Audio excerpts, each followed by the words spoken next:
मुख्यमंत्री माझी लाडकी बहीण योजनेमध्ये ई-केवायसी करण्यासाठी 2 व्यक्तींचे आधार कार्डला मोबाईल नंबर लिंक असणे आवश्यक आहे।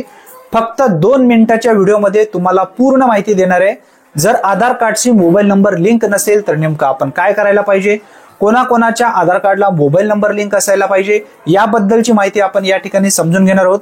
सर्वप्रथम ज्या लाडक्या बहिणी लाडकी बहीण योजनेसाठी अर्ज केलेले आहेत अशा महिलांचा आधार कार्डला मोबाईल नंबर लिंक असणे आवश्यक आहे, कारण त्यावरती ओटीपी जाणार आहे।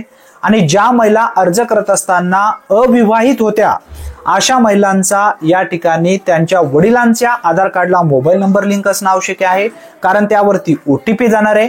आणि ज्या महिला विवाहित होत्या अशा महिलांच्या पतींचा आधार कार्ड नंबर तुम्हाला टाकायचा आहे आणि पतींच्या आधार कार्ड वरती एक ओटीपी जाणार आहे। ओटीपी टाकल्यानंतरच ई-केवायसी तुमची पूर्ण होणार आहे। म्हणजे 2 व्यक्तींची ई-केवायसी या ठिकाणी कंप्लीट होणार आहे, तुमच्या पतीची आणि तुमच्या स्वतःची।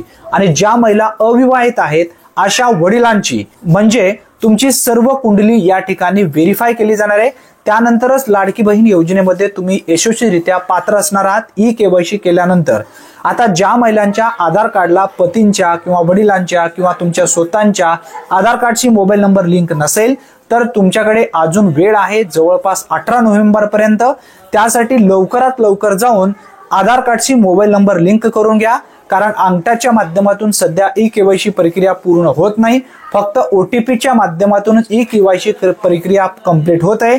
त्यासाठी लवकरात लवकर जाऊन ई-केवायसी प्रक्रियेसाठी आधार कार्डशी मोबाईल नंबर लिंक करून घ्या।